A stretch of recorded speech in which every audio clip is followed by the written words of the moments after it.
Good evening, everybody. This is Marty from Dawgs blog. Tonight's podcast on December 5th, 2018. This direct examination that Marlissa Ferreira is doing on Edward Quintanar. Remember, he's a former CHP that was initially arrested in this case, but was not held to answer in the preliminary hearing. He has filed a lawsuit against Marlissa Ferreira personally and Kurt Bunch personally and Stanislaus County and probably the state too, I believe. So he's been on the stand 2 days now. It is obviously not a direct examination. It's a deposition. I'm sorry. I got no other way to describe it. Is what is happening to Edward Quintanar right now. He is trying to get his job back. He has a hearing in February with the State Personnel Board, and there's been a gentleman in the back of the room that's an attorney taking notes, and he's from the Civil Service Commission, is what I understand, or the State Personnel Board, or somewhere along the line with the state, taking information down about Edward Quintanar testimony in this case. Marlissa Ferreira has not gone into very much information in regards to Daljeet and Baljeet Atwal.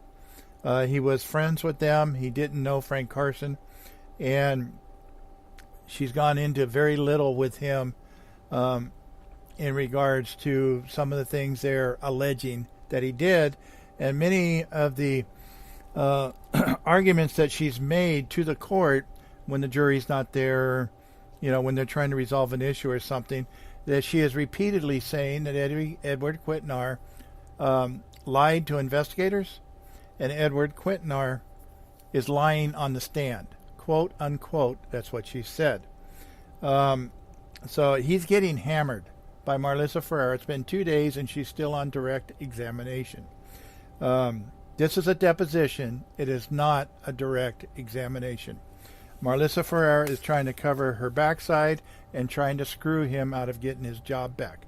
That's my opinion. Take it for whatever it's worth. And so the afternoon session, we got started, almost on time. The different number that Daljeet or Baljeet, I forget which one it was, that had called him on Super Bowl Sunday, Judge Aniga ruling, that it's already in the record, and she wants to keep bringing this up, that there was a different number for I believe it was Baljeet, and so she wants to keep bringing it up, and the defense is starting to object to all these things. It's accumulative. It's taking time. Some of it is irrelevant to this case at hand. She is trying to discredit Eddie Quintanar, plain and simple. That's all she's trying to do. And she also said there's no time reference for the statements and the calls and some of the things that Marlissa Ferreira is saying. She's going after Eddie Quintanar, but not being specific in her questions, which is typical of the way she does things. She's not saying, when, what call, what time period, nothing that keep it in reference.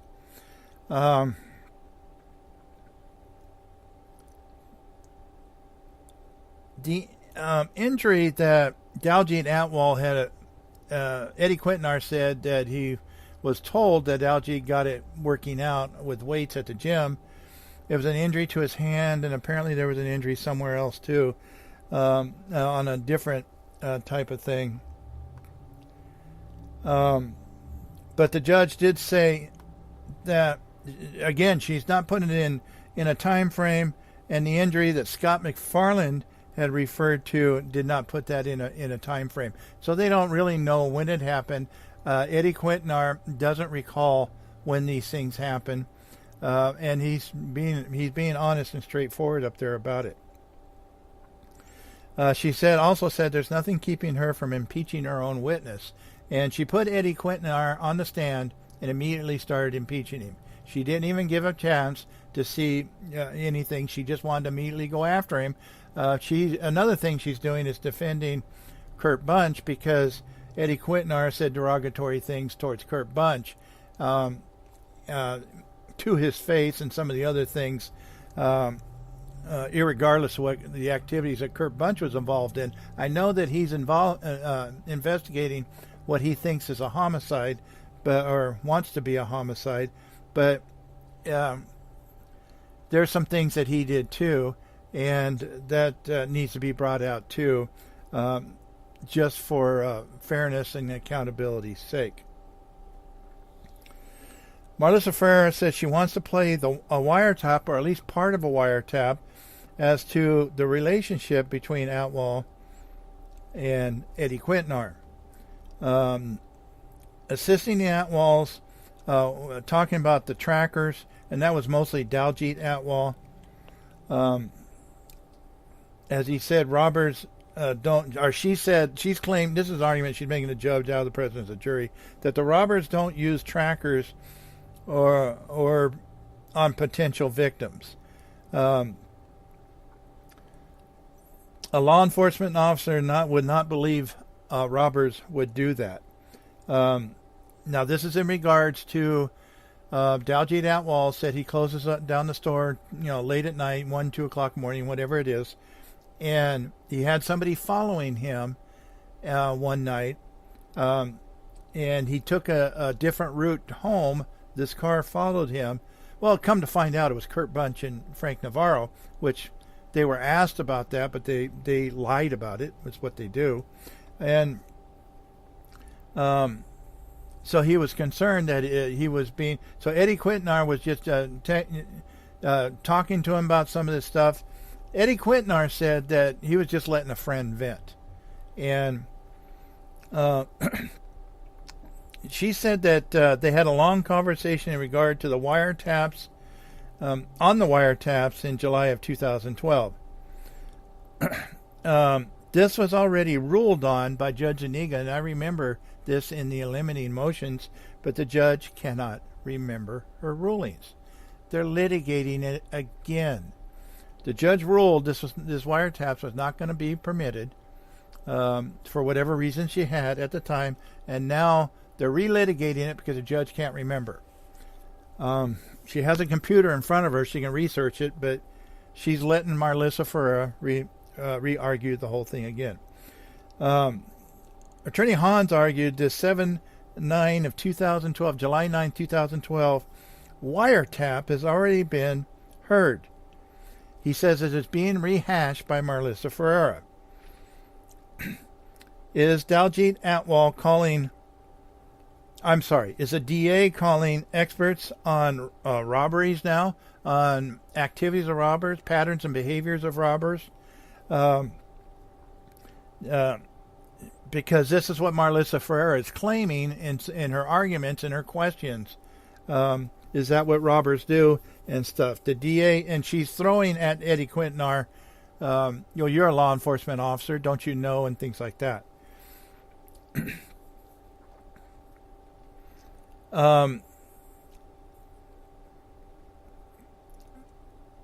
The DA is not being clear that it's not law enforcement officers following, but it could be somebody else. I don't know if this was happened more than once. I don't know. But Daljeet Atwell had some concerns about being followed after he closed the store. The call conversation, Hans argued, indicated that he was concerned about somebody following him and robbing him late when he closed the store down late at night. He says, again, he said the court had already ruled on this, and it does not need to be played or relitigated.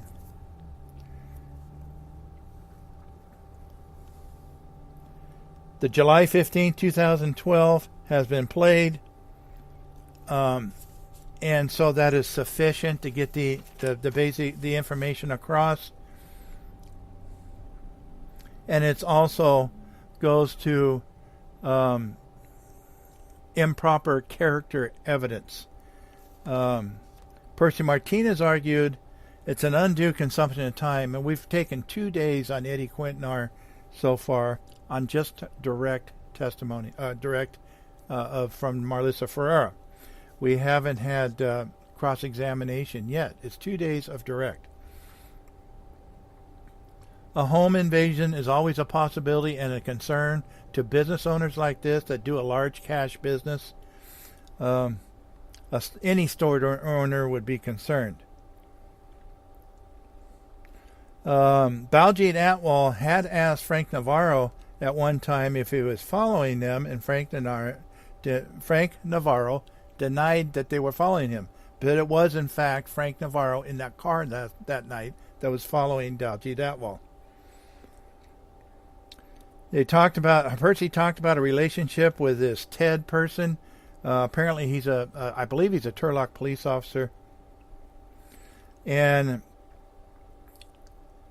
going through some of the procedures of law enforcement, and DA is going through the procedures with the sheriff's office. And Eddie Quintanar was telling Daljeet and this Ted guy, he may have been sheriff's office now that I think about it, because they were talking about, he was advising him how to get his concealed carry permit. And he told him you just got to go through the procedures. There's no other way to do it. And Percy said it's extremely accumulative. It's going on and on and on.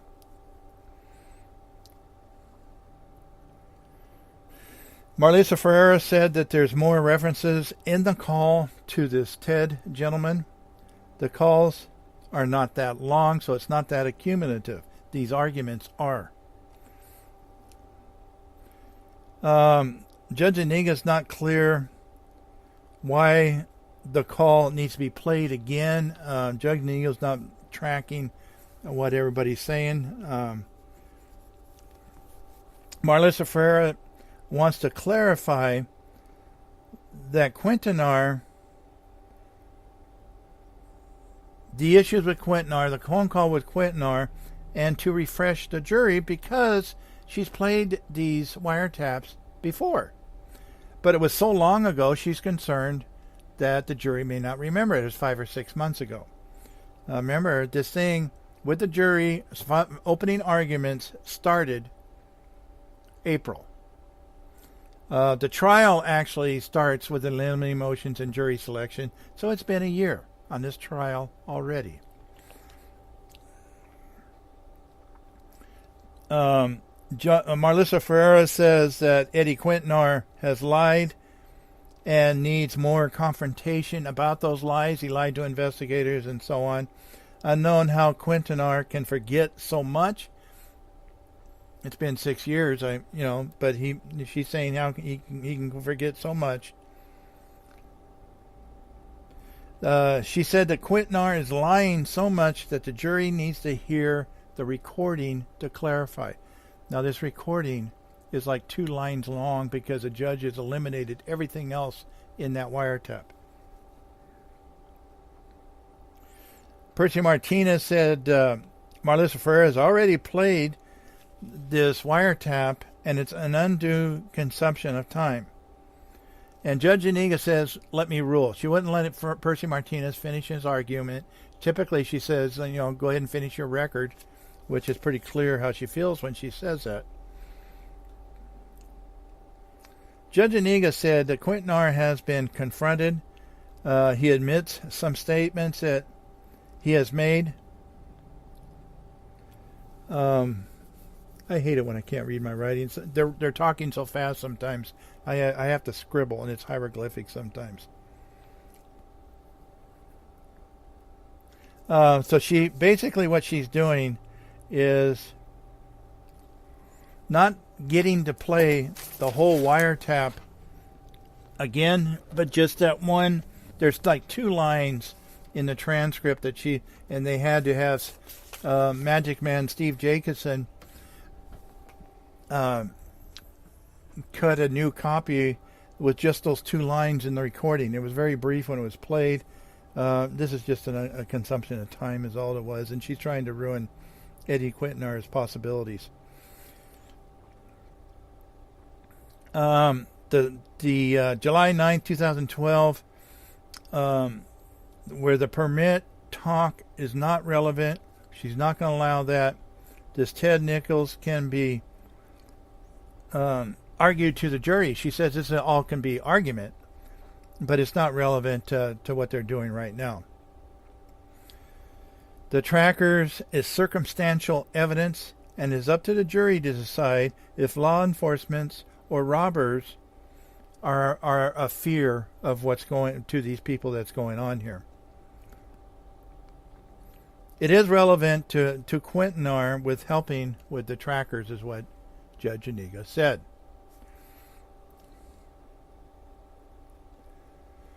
Attorney Hans, after her ruling, said he wants a little more of it played.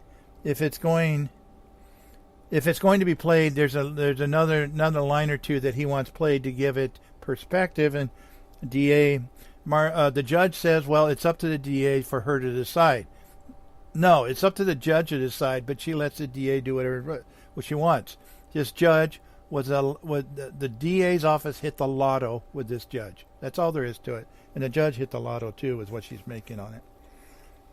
So the DA's not going to add any more lines to it, just that. So the judge said no, and the defense can play it if they want when they go on redirect. So jury was called up. It was around 2 o'clock or a little before 2 o'clock when they were called up. And Marlissa Ferreira asked Eddie Quintanar in 2012, did Daljeet Atwal have an injury? He said yes. Daljeet Atwal had said he had hurt his hand lifting weights. Eddie Quintanar said this occurred prior to March 30th, 2012. He did not recall telling the investigators, that Scott McFarland was, and also about I'm sorry, I'm getting confused here. He did not recall telling investigators about the injury, and also in regards to Scott McFarland saying the neighbors were thieves, and he would wish they would move out. He was asked how Scott McFarland's demeanor was, and he said he just wanted him to move out and seemed a little frustrated, but not extremely upset. The Poppencourt conversations between Daljeet Atwal, Scott McFarland, and Eddie Quintanar. He had said something to Kurt Bunch about it. Daljeet, and he would tell Kurt Bunch that Daljeet Atwal had trust issues with Scott McFarland because he thought there was somebody from law enforcement that was talking to law enforcement. Somebody from the law enforcement that comes to the store was talking to law enforcement. And this was really prevalent after the July 15, 2012 search warrant. Daljeet Atwal felt that Scott McFarland was working with law enforcement, and Eddie said, well, Scott McFarland is law enforcement. Of course, she didn't want to hear that, or was at the time. He isn't now.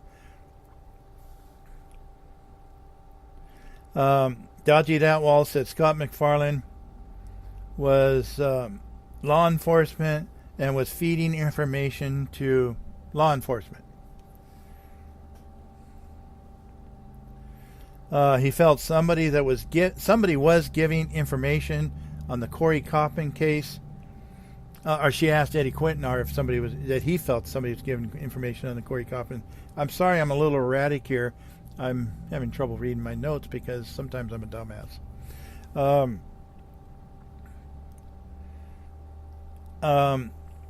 And she asked, did Daljeet Atwal say what information that was being fed to law enforcement? Eddie Quintanar said no, he didn't know. He said that both the Atwal brothers were keeping an eye on Scott McFarland. They were concerned that somebody was doing something.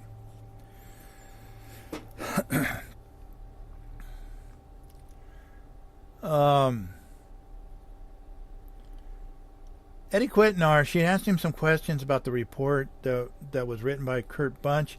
And actually, at that point, he says he'd like to read a transcript of the recording because he didn't want to read the report because he didn't feel that I felt that he didn't feel that it was accurate in reports. And my experience in this case is that the recordings are different than the reports, and the reports are different than the testimony. The transcript is really the best way to go. So he did ask for a transcript and not the report, which he said he wasn't sure if that refreshed his memory or not, so he ended up reading the transcript. Again, they were talking about Daljeet and Baljeet, and this is what he was telling Kurt Bunch in the interview on March 24, 2015, that they were distrustful of both Quintanar and Scott McFarlane. And they were keeping tabs on Scott McFarlane, but my guess is they were keeping tabs on Quintanar too. These were law enforcement officers, so they were concerned. It was talking about the trust issues that the Outlaws had. If they expressed anything, he really didn't recall if they had actually said too much about that. They did mention that they had some concerns.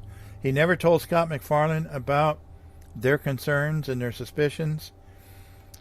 He never told anyone in law enforcement about their suspicions. He says he didn't really believe it, so he probably didn't tell law enforcement it was a response. The DA didn't like that response.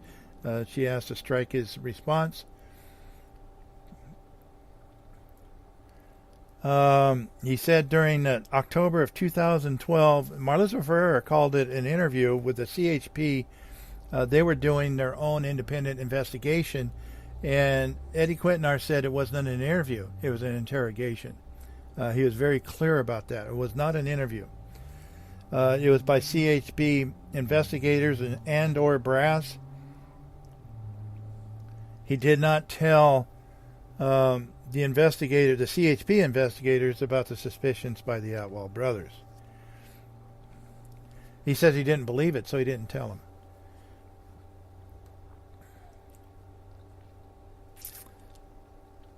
He was asked when he learned the information about those concerns. He says it was probably around September of 2012.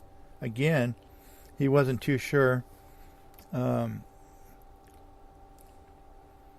Asked if he told anybody in the CHP about those concerns. He did not recall. He did not recall if he actually told anyone.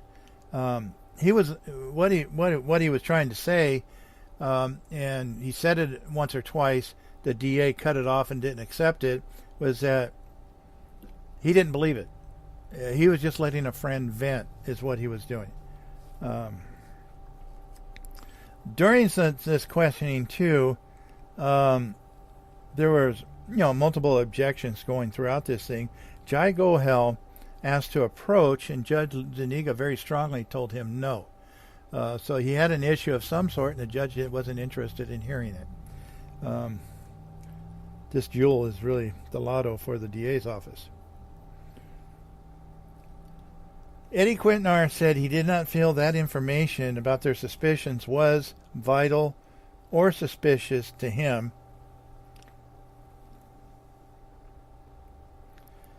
Marlissa Ferreira started smelling blood in the water, and asked him, isn't it the mission of the CHP to provide service and assistance with allied agency? She kind of turned a corner on this, and she quit talking about the Atwalls or any other defendant in this case, and went directly at him. This is where it really turned into a deposition and not a direct examination. Remember, Eddie Quintanar has a lawsuit that he's filed against Marlissa Ferreira personally, Kurt Bunch personally, Stanislaus County, and the state.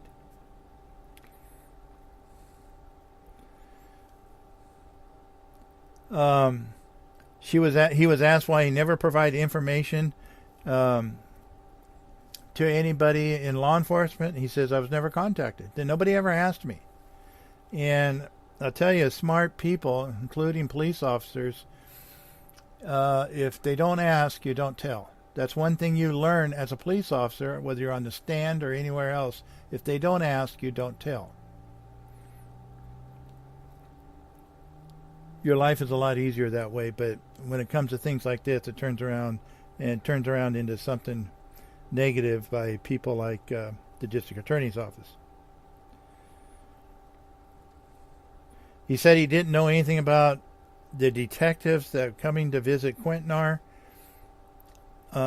He says they were not detectives, and he kept insisting this. They were investigators. He thought they were private investigators, and is what he kept saying.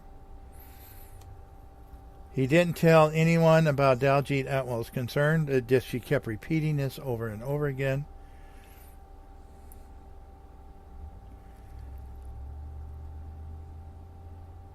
He was asked about Daljeet Atwell being a suspect and talking about Frank Carson will defend him. He didn't know anything about Frank Carson. He's never met the man.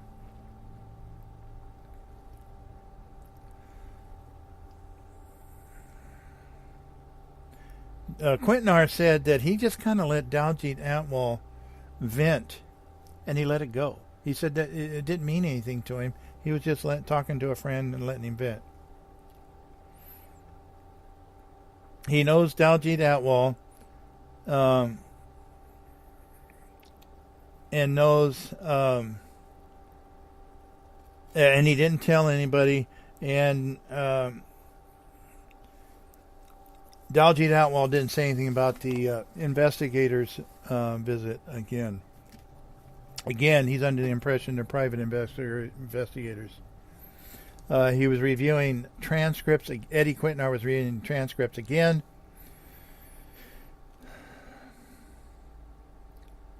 He knew there was information regarding Daljeet Atwell said about the guy, Corey Kaufman, but he didn't tell anybody that there might be a relationship of theirs with Corey Kaufman, the investigation.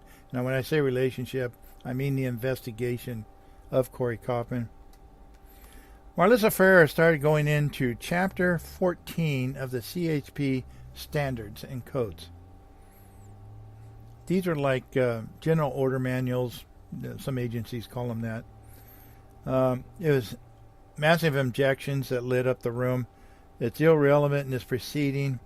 It was overruled. Judge Odiga said it was overruled, but wants to know where the DA is going. So she said there's nothing wrong with what the DA asked, but wants to know where she's going. She wants to know why she asked that. That's a little bit of a contradictory to me, if you ask me. So the jury was sent out of the room. Quintanar was sent out of the room. 3:02 p.m. is when that happened. Marlissa Ferreira says there is a section of, in their rules and bylines, is section 14, I guess it is, of being courteous to other law enforcement agencies. Quintanar made derogatory comments to and about Kurt Bunch, and was very clear Kurt Bunch was a DA investigator. Jai Gohel said this is an effort to defray a civil lawsuit. If the DA continues, they can go into what he knows. The defense can go into what they know and what Quintanar knows personally about Kurt Bunch. This is a door that the DA may not want to open. There is no testimony in regard to this case at this point. They're talking about CHP and Eddie Quintanar, CHP general order manuals. She is going down a slippery slope, and it is a massive waste of time, like most of what she's done has had. Jai Gohel was being very outspoken about it. Percy Martinez says, we're going to be here a long time if we go into this line of questioning. He flat out said it. going into Quintanar's conduct with CHP is going to open up many, many doors. He requests that it is stopped and requests that it stopped now. CHP admins and their rules and regulations are not the issue of what's going on of the Atwalls or Frank Carson. That is not the issue, and it's irrelevant. Attorney Hans arguing has already gone into CHP policies before, now going into the specifics of those policies. What's next? Go down each policy one by one, trying to see what he might have done wrong. Marlissa Ferreira to say this is a very important witness, which every witness she says is very important, as a friend of the Atwalls, failed to give information to other agencies. Asked about those relationships and knowledge of other relationships between officers. She's going into Quintanar's own conduct. Again, that has nothing to do with the Atwalls or Frank Carson. She's trying to impeach Eddie Quintanar, and like I said, this is turning into a deposition, not a direct examination. She says now the defense will start slamming the officers. Well, that's what she's doing to everybody else, including the defendants, because of personal political agendas.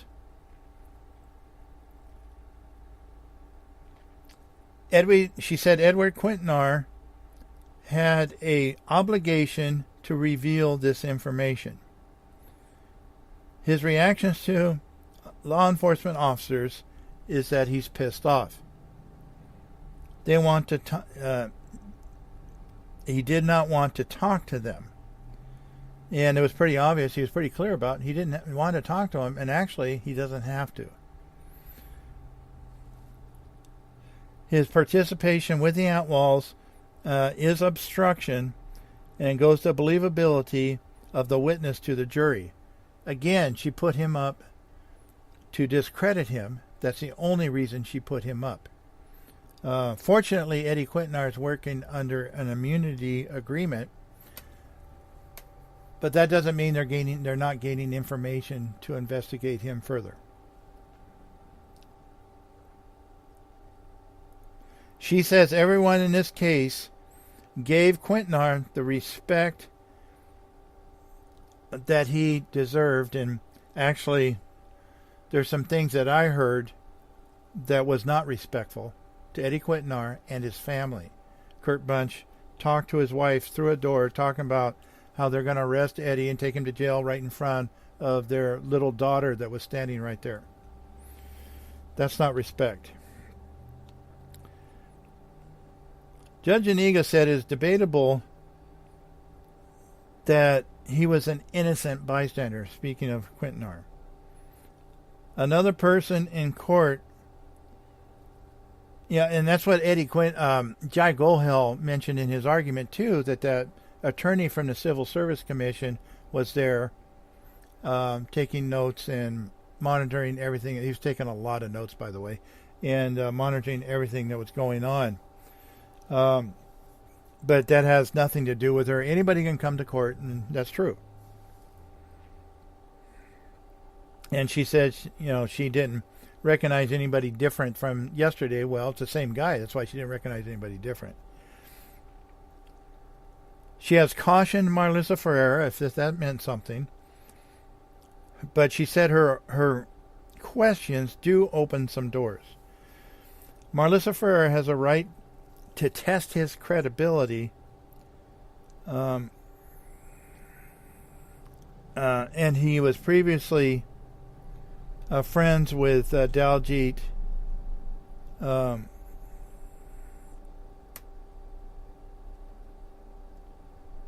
There's an abbreviation here he used, and I just forgot what I abbreviated. I'm a dumbass. Quintanar has been very confused by his...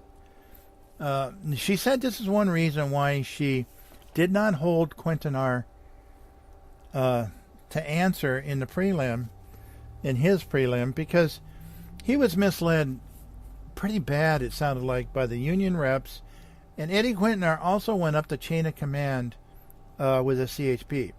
There was recordings that I heard, some wiretaps or whatever they were, that Eddie Quintanar had been calling his sergeant. He called the lieutenant. I think it was he went up 3 levels, if I remember correctly.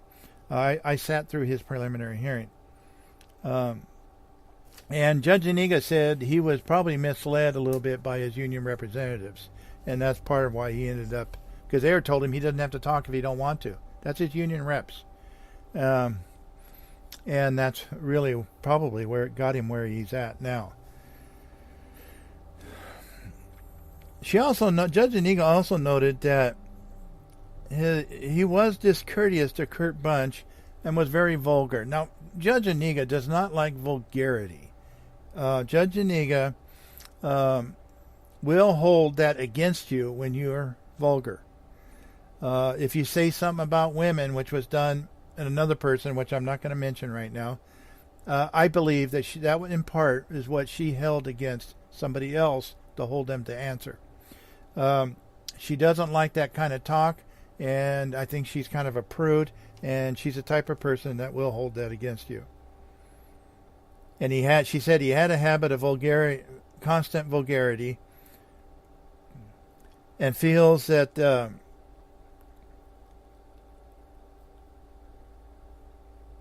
it is a preventive strike by Dawgs Atwell on the vindictive argument that's being made by... I'm sorry, I said that wrong. Some of the abbreviations I put wrong. It's a preventive strike by the district attorney of the vindictive argument by defense. That's why she's going into this stuff, apparently. She's justifying why Marlissa Ferreira is talking about Eddie Quintanar's general order manuals at CHP and has nothing to do with these defendants. It's already on record that he didn't cooperate. Very concerned. He was wandering. He was very concerned about his wandering into an investigation and violating some of his department rules.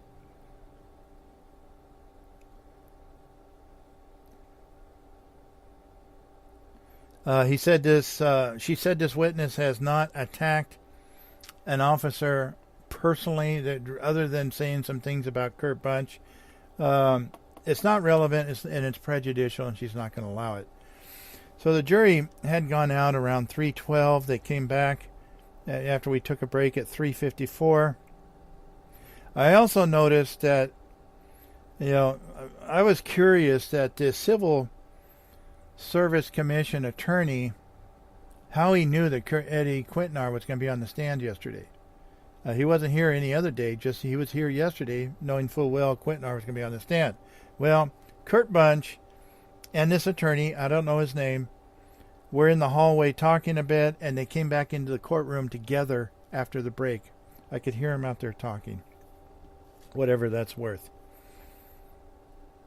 So they played the audio of the July 9th, 2012 wiretap that had been redacted. It was like 2 or 3 lines. I couldn't really understand what was being said in the recording. He was asked, Marlissa Ferreira asked Quintanar if on March 31st, 2012, that he received a call from Dawgs Atwell. He says, I don't know. You got Jim Cook. Let him look it up. She said that investigators gave him the date of 3/30/2012. And he said when they said that in that interview, and that was on March 24th, 2015 interview with Bunch and Evers, he was trying to figure out what he was doing and he was kind of narrowing down to Walter Wells' dad's funeral. It was around that time, and the entire CHP office had gone to that funeral. He had to get some daycare. He said his wife was working, so he had to get daycare for his child so he could go to the funeral. So the funeral, his wife's a teacher, so his funeral was during the week. He was asked if he told Kurt Bunch that Dawgs Atwell's injury was in March of 2012 on the wiretap, and it was played again. I didn't hear anything that she was trying to say, so I don't know. So it was very brief, and it was hard to understand. But he had mentioned to Dawgs Atwell to check your car and look under the car with mirrors to check for trackers. He also told him to send 50 under there, which is Robert Woody. He was telling him to look for trackers, but he just said that jokingly, and she objected to that response jokingly. She asked him, "Did you tell him to look for trackers?" And he says, "Yes, I did, but it was a joke." She objected again. So she forced him to say, "Yes, that's what he said." That's what he said. But he said it was joking. She asked him, as a law enforcement, "Are you familiar with trackers?"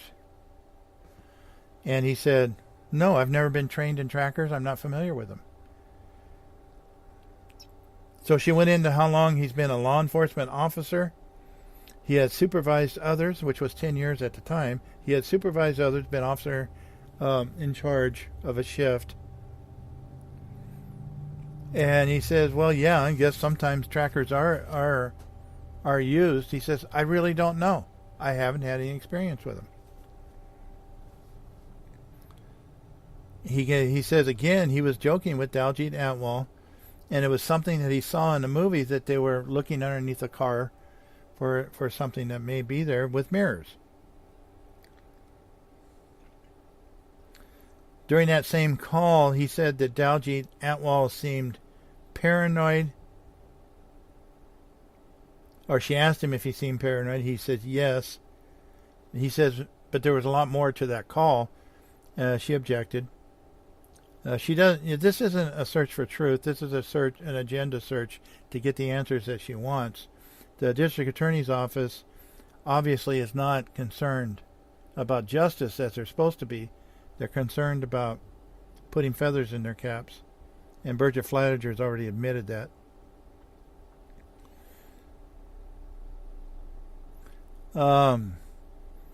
She asked him if it was his idea to check under the vehicle.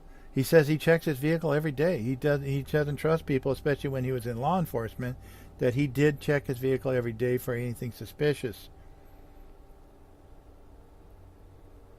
And he said he jokingly said to have 50 go under the car. That was a joke. He was just kidding when he said that. So at this point, the jury was sat out at 4:10 p.m. There's no court in the morning. Judge has the personnel files from the Attorney General's office that she's going to be going through in the morning. And so the jury is back at 1:30 tomorrow afternoon. And so there'll be no noon report tomorrow. And that's where we ended the day. So that's where we're at. 1:30 tomorrow. I'll be there, and don't forget my PayPal buttons on the bottom of each report. You can get filled in on what's going. Donate to Dawgs Blog if you appreciate what's going on here. The donations have been steady. I appreciate that. People have been donating regular basis. And don't forget my sponsors, Merced Tile Supply over there in Merced, and Doug Maynor, law attorney at law. So that's all I got. If anybody has any questions, please send them to me. You can send them to me on Facebook. You can send them to me through Messenger. You can send them to me through email. The email address is on the website. Reminder: Kevin Pickett did make a comment yesterday. It was a respectful comment, and I feel for the guy, but it is what it is, and I'm just going to call it as I see it. And if he wants to take that as bias, I'm sorry. That's just what it is. I just call it as I see it, and I always will. So that's where I am. Remember what I say. Don't take my word for it. Come to court and find out for yourself. Good night, everybody.